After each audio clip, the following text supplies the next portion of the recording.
Masayang-masaya si May na makuha ang kanyang ikalawang ribbon, habang sinabi naman ni Max na ipagmamalaki si May ng kanilang mga magulang. Kumpiyansa si Ash habang pabalik sila sa Petalburg City para hamunin si Norman, at nangakong hindi siya matatalo.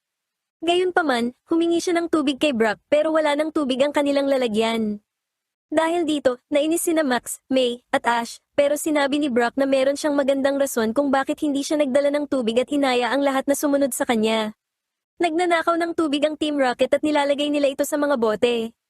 Napansin nila ang mga bida kaya nagtago sila. Habang naglalakad, sinabi ni Brock na pupunta sila sa isang bukal na kabilang sa top 100 na sikat na bukal. Natatakot sina May at Max sa kagubatan na pumapaligid sa kanila, pero sina Ash at Pikachu ay sinabing hindi sila natatakot. Biglang lumitaw ang isang zubat na ikinagulat ni na May, Max, at Ash, kaya nagduda ang dalawa sa sinabi ni Ash na hindi siya natatakot. Nakakita si Brock ng isang Solrock at hahabulin sana nila ito, pero nahulog sila sa isang hukay. Nahuli ng Team Rocket si Pikachu, pero gumamit ang Solrock ng Fire Spin na nagpabagsak sa Team Rocket at nagpalaya kay Pikachu. Inilabas ni James ang kanyang Cacnea na yumakap sa kanya. Nagpakawala ang Cacnea ng pin missile sa Solrock, pero walang talabang pinsala nito. Ginamit ng Solrock ang Solar Beam kaya tumalsik ang Team Rocket. Pagkatapos ng laban, nakita ng mga bida na naglaho na ang Solrock. Pumunta ang mga bida sa bukal, pero nagulat silang makitang tuyo na ito. Nakakita si May ng isang nayon at nagpunta sila roon. Pagdating nila sa nayon, walang makitang tao at wala ring tubig ang ilog. Dahil hindi kayang amuyin ni Pikachu ang tubig, inilabas ni Ash si Corphish at inilabas naman ni Brock ang kanyang Lotad at Mudkip para maghanap ng tubig. Lumabas din ang Skitty ni May mula sa Pokeball para tumulong. Naghukay si Corphish habang ang ibang Pokemon ay naghanap ng ibang mapagkukunan ng tubig. Sa kasamaang palad, isang palayok lang ang nahukay ni Corphish habang inamoy lang ni Skitty ang mga bulaklak na nakita niya. Nakakita si Mudkip ng isang balon, pero nakita ni Brock na wala rin itong tubig sa loob. Nahulog ang Lotad sa isang timba na hinila ni Brock pataas ng balon. Matapos itong may angat, nag-evolve ang Lotad bilang isang Lombre. Isang matandang babae ang tumakbo patungo kay Lombre at nagsimulang sambahin ito. Sinabi ng babae na ang dakilang Lombre ay darating para ibalik ang sigla ng nayon kapag dumaranas ito ng kamalasan. Nais pang makinig ni Brock pero sinabi ng babae na ang Solrock ang nagdala ng malas sa nayon. Lumabas ang ilang taga-nayon mula sa kanilang mga bahay at sinubukang pormahan ni Brock ang isang babaeng nagngangalang Mary, pero hinila siya palayo ni Max. Hindi natutuwa si Mary sa mga sinasabi ng kanyang lola at nagpasya siyang ipaliwanag ang problema sa mga bida. Sa loob ng bahay, uminom ang mga bida ng tubig mula sa bukal. Ipinaliwanag ni Mary na may kakulangan sa tubig. Sinabi niya na ang bukal malapit sa nayon ang nagbibigay ng tubig at sinasabing doon nakatira ang dakilang Lombre. Gayunpaman, isang araw ay may bumagsak na meteorite malapit sa bukal at simula noon ay nakikita na ang Solrock malapit sa nayon. Doon na nagsimula ang kakulangan sa tubig, kaya naniwala ang mga taga-nayon na ang Solrock ang dahilan nito. Hindi kumbinsido si Mary na ang Solrock ang sanhi at inisip na may mas magandang paliwanag ang siyensya rito. Nagsagawa ng rain dance ang lola ni Mary at ang mga taga-nayon para magpaulan at palayasin ang Solrock. Nainis ang mga bida at si Mary, at iginiit na hindi kayang magdulot ng Solrock ng kakulangan sa tubig. Sumagot ang lola ni Mary na magagalit ang Panginoon ng tubig na si Lombre. Isinagawa ng mga taga-nayon ang rain dance sa bukal. Inisip ni Ash na astig itong panoorin, at habang nagdududa si May kung gagana ito, sinubukan ni Brock na yayain si Mary na sumayaw, pero hinila siya ni Max. Isinagawa rin ng Lombre ni Brock ang rain dance. Sumali rin sa pagsayaw ang ilang Blossom, Oddish, Seedot, Shroomish, at ang Pikachu ni Ash. Gayunpaman, walang ulan na dumating, kaya nagtaka si Mary kung ano ang saysay ng lahat ng ito. Sinabi ni Ash na dahil dumating ang mga wild Pokemon para sumayaw, baka lumitaw din ang Solrock at patunayan na wala siyang kasalanan.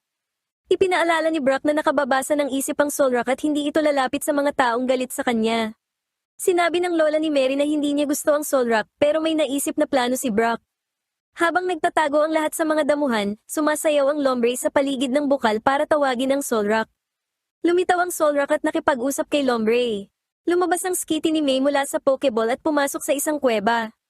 Sumama si Mary kay May para hanapin si Skitty at gumamit ng flashlight. Sa loob ng kuweba, nahanap ni na May at Mary si Skitty, pero nakakita rin sila ng isang water pump na humihigop ng lahat ng tubig. Nilalagay ng Team Rocket ang tubig sa bote, at natutuwa sina Meowth at James dahil kumikita sila ng walang gastos habang naghihirap ang iba. Nakita ni Jessie ang Lombre at Solrock sa bukal, kaya naisip ni Meowth na kung mahuhuli nila ang mga ito, gagamitin ng kanilang boss ang Lombre bilang lababo at ang Solrock para patuyuin ang tubig sa mukha nito. Nagkasundo ang Team Rocket sa paghuli sa mga Pokemon, pero pinatigil sila ni May at Mary. Sumayaw din ang Solrock pero sinabi ng lola ni Mary na isa itong sumpa, kaya inatake ito ng mga taga-nayon. Ginamit ng Solrock ang psychic nito para palutangin ang mga tao. Nakumbinsi ni na Ash, Max, at Brock ang Solrock na hindi ito sasaktan ng mga tao, kaya ibinaba nito ang mga tao. Dumating sina May at Mary para i-report na ninanakaw ng Team Rocket ang tubig. Isang robot ang lumitaw na sakay ang Team Rocket. Pinindot ni Meowth ang isang buton para mahuli ang Solrock at si Lombre. Gumamit si Lombre ng Razor Leaf para mapalaya silang dalawa. Gumamit si Pikachu ng Thunderbolt pero nagpakawala ng tubig ang robot kaya natalo si Pikachu. Tinarget ng Team Rocket ang mga taga-nayon pero sinalo ng Solrock ang tubig na ikinagulat ng mga taga-nayon. Umikot ang Solrock para painitin ang sarili at pinabagsak ang robot. Inutusan ni Ash si Pikachu na gumamit ng Thunderbolt para patalsikin ang Team Rocket, sirain ang pangarap nila sa kanilang boss, at wasakin ang robot. Kahit tapos na ang laban, lalo pang bumilis sa pag-ikot ang Solrock at uminit ang hangin. Nawala ng kontrol ang Solrock at papunta ito sa nayon. Nakiusap ang babae na iligtas ang nayon, kaya gumamit ang Lombre ng water gun. Inilabas din ni Brock ang Mudkip para gumamit ng water gun para palamigin ang Solrock. Habang nawawala ang init, nagtipon ang mga ulap sa kalangitan at bumuhos ang ulan. Huminto na rin ang Solrock at napuno ng tubig ang bukal. Matapos tumigil ang ulan, nag-ipon na ang lahat ng tubig. Nagpasalamat si Mary sa mga bida na naging dahilan para pormahan na naman siya ni Brock. Gayunpaman, lumingon si Mary at nakita ang kanyang lola na nangangaral tungkol sa Solrock. Inilipat na ng lola ni Mary ang kanyang pagsamba sa Solrock at kinilala ito bilang ang nagligtas sa kanilang nayon. Humarap si Mary kay Brock at nagtanong kung may sinasabi ba ito, pero yumuko na lang si Brock sa sobrang pagkainis. Nagpaalam na ang mga bida sa mga taga-nayon na nagpasalamat sa kanilang tulong. Habang naglalakad ang mga bida patungong Petalburg City, nakatayo ang Solrock sa tabi ng bukal. Isang malakas na bagyo ang nagngangalit habang ang ilang Pokemon ay takot na nakasilong sa isang puno. Tinamaan ng kidlat ang isang kalapit na puno at sinunog ito. Karamihan sa mga Pokemon ay lumipad palayo, pero may isang nabagsakan ng nasusunog na puno. Lumapit ang mga bida sa kagubatan, pero sinabi ni Brock na naliligaw sila. Sinabi ni Max na bumalik na lang sila, pero naniniwala si Brock na maliligaw pa rin sila kahit ano ang gawin nila.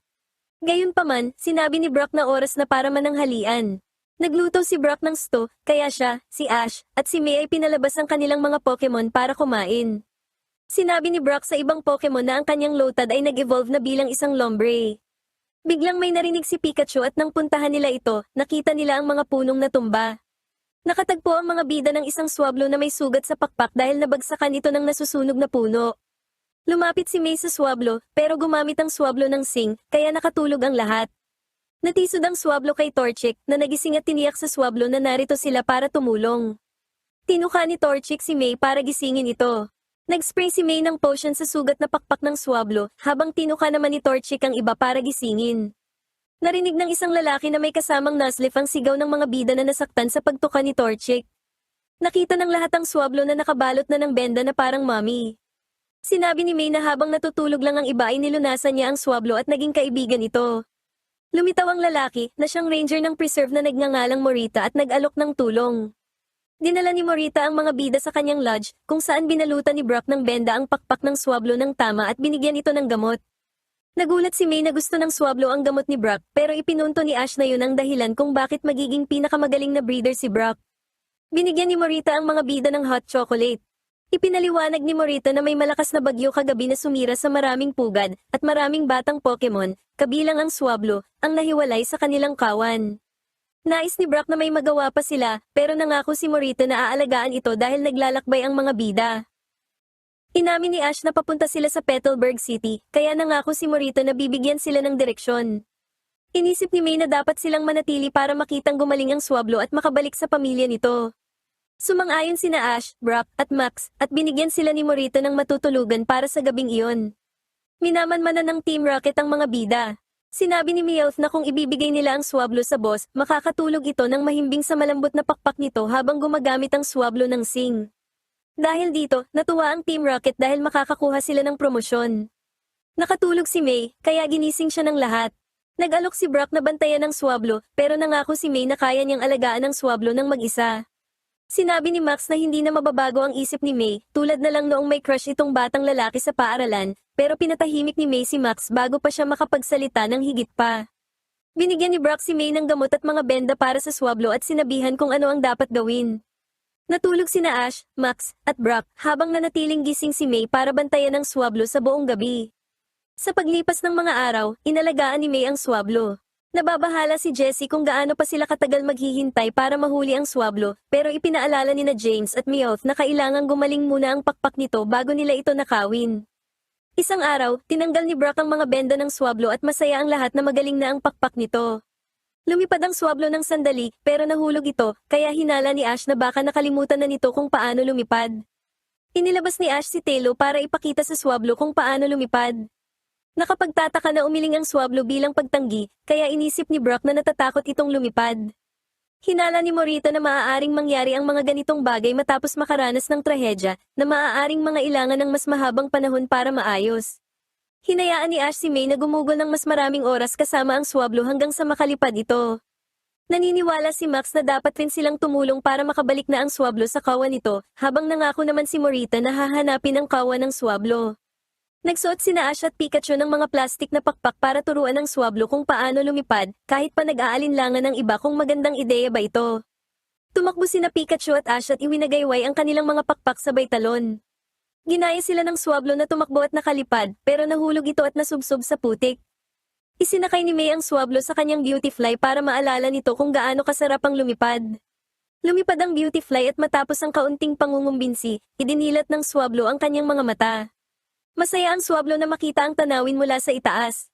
Pinag-usapan ng mga bida kung paano tutulungang lumipad ang swablo, kaya sinabi ni Max na kailangan nilang gumamit ng ibang plano, ang ipakita na kailangan nilang gumamit ng mahiwagang kapangyarihan, na ikinagulat ng lahat. Kinabukasan, sinabi ni Max na dahil sa magic kaya nakakalipad ang ilang Pokemon. Nag-spray ang Beautyfly ng ilang pulbos sa Telo, kaya lumipad ang Telo palayo. Sinabi ni Max na kailangan ng swablo ang parehong kapangyarihan, na hindi naman ikinatuwa ni May dahil hindi naman totoo, pero ipinunto ni Brock na paraan lamang ito para tulungan ng swablo na muling magkaroon ng kumpiyansa sa sarili. Kumonsulta ang swablo kay May tungkol sa kapangyarihan na inaalok ni Max, at sinabi ni May na dapat din itong subukan ng swablo.